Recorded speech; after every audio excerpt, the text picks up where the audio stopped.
Across the road a line of cars had already started forming behind the brick lorry and the grocery van. People were opening their doors and getting out and beginning to cross over to stare at the pheasants. "Watch out, Dad," I said. "Look who's here." The big, shiny silver Rolls-Royce had braked suddenly and come to a stop right alongside the filling station. Behind the wheel I could see the enormous pink, beery face of Mr. Victor Hazel staring at the pheasants. I could see the mouth hanging open, the eyes bulging out of his head like toadstools, and the skin of his face turning from pink to bright scarlet. The car door opened, and out he came, resplendent in fawn-coloured riding breeches and high-polished boots. There was a yellow silk scarf with red dots on it round his neck, and he had a sort of bowler hat on his head. The great shooting party was about to begin, and he was on his way to greet the guests. He left the door of the Rolls open, and came over to us like a charging bull. My father, Doc Spencer, and I stood close together in a little group waiting for him. He started shouting at us the moment he got out of the car, and he went on shouting for a long time after that. I'm sure you'd like to know what he said, but I cannot possibly repeat it here. The language he used was so foul and filthy, it scorched my earholes. I glanced at my father. He was standing very still and very calm, waiting for the shouting to finish. The colour was back in his cheeks now, and I could see the tiny twinkling wrinkles of a smile around the corners of his eyes. "But they're not your pheasants," my father said at last. "They're mine." "Don't lie to me, man!" yelled Mr. Hazel. "I'm the only person round here who has pheasants." "They're on my land," my father said quietly. "They flew onto my land, and so long as they stay on my land, they belong to me.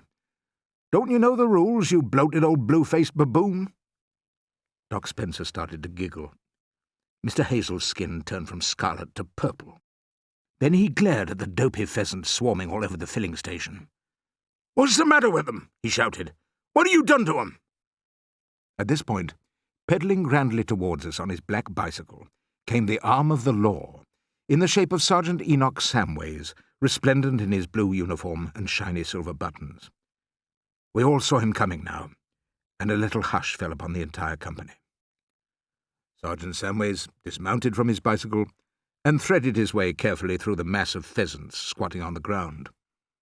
The face behind the big black moustache showed no surprise, no anger, no emotion of any kind. It was calm and neutral, as the face of the law should always be. "Well, well, well," said Sergeant Samways at last, puffing out his chest and addressing nobody in particular. "What, may I ask, is happening around here?" "I'll tell you what's happening around here," shouted Mr. Hazel, advancing upon the policeman. "These are my pheasants, and this rogue," pointing at my father, "has enticed them out of my woods onto his filthy little filling station."